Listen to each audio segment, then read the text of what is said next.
What's up, everybody? Welcome back to the Art of Safe Scumming. Hope this video finds you well, and this one comes directly from the audience. One of you guys asked a question about when you should be vassalizing as Slaanesh versus just taking the territory, and I'll throw the comment up on screen so credit is given where credit is due. So if you guys, from now on, if you guys ask a question and it spawns a video, we're gonna give you guys credit for it. So when should you be taking a vassal as Slaanesh? Well, that's actually a complicated answer, and there are three reasons that you would take a vassal as Slaanesh. And although it's complicated, if we apply some core tenets, then we can figure out when it's a good idea and when it's not. So the first reason why you would take a vassal is you want help defending some territory. So, for instance, I have quickly run through a couple turns of this Slaanesh campaign to set it up so I can talk about all the things I want to talk about. But say I'm going to leave this region and I don't intend to come back here anytime soon. Well, it might be a good idea to have a vassal in the area for the purposes of defending the territory. Now, personally speaking, in this particular campaign, I have vassalized Crace. I don't think that that's the right move, so don't use this as an example. I don't think that you should take any of these vassals along this coast playing as Nakari. I don't think that they're value added. I think that you're much better off to spend a little bit of money and raise some garrison buildings in these locations, particularly anything with a port. I think that's the right way to defend the territory instead of having a vassal in the area, because the second reason you would take a vassal is for vassal tribute. So if we go to our treasury really quick, we can look and see that we're getting vassal tribute plus 90. So that's what we're getting out of having this vassal here. However, if we just look at this settlement here, if I would have taken this settlement, I would have had 200 built there by the time that this settlement is fully matured. 200 plus 200. And then usually what I do in those regions is I give myself this building, which is going to give us plus 50%. 50% off of 400 is 200. So all told, we would have a total of 600 generated from just this position. Keep in mind also that we would have the port at this location. And this port would give us a total of, if we look at a port, tier 3 port gives us 300, and it would get its 50% on top of that. So that's going to give us an additional 150. See what I'm saying? So, like, particularly at this position, this is not a good investment. There are other ways that you can increase the output of this particular location through effects within the province. So that just counting that, if we don't count those other effects and any technologies or anything like that, we're missing out on a substantial amount of money by having this vassal here. We should totally eliminate this vassal.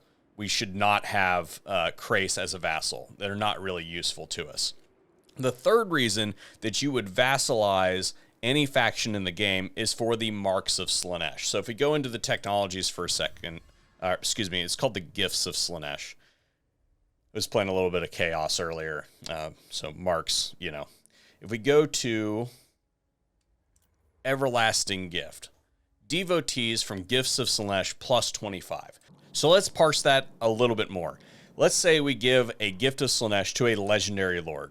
Say somebody like Alariel, Eltharion, or Tyrion. Because they are a legendary lord, they are immortal, and the only way that they can get rid of that mark of Slaanesh is to win a battle against a Slaaneshi faction.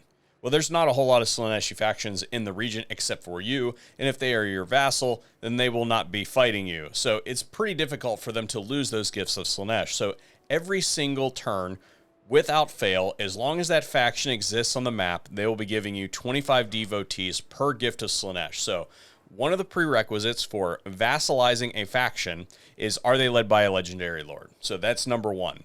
The second one is that we want to make sure that we are giving vassalage to factions that have a potential to give us a major benefit or to consolidate a lot of territory so that we can bump up that vassal tribute. Again, remember, we're only getting 90 a turn from Krace. If we want to increase this number, they need to take on more territory. There's not a whole lot of territory over here for them to take on.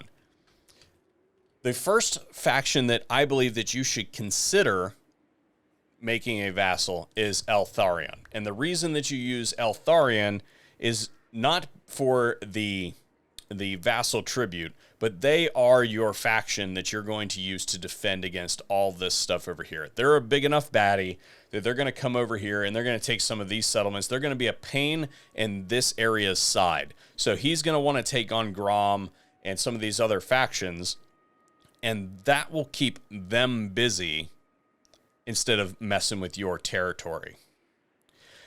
Now, if we're talking about the second one, I think that the second one, a really good one, would be vassalizing Tyrion. And the reason we vassalize Tyrion is because he's got 2 legendary lords.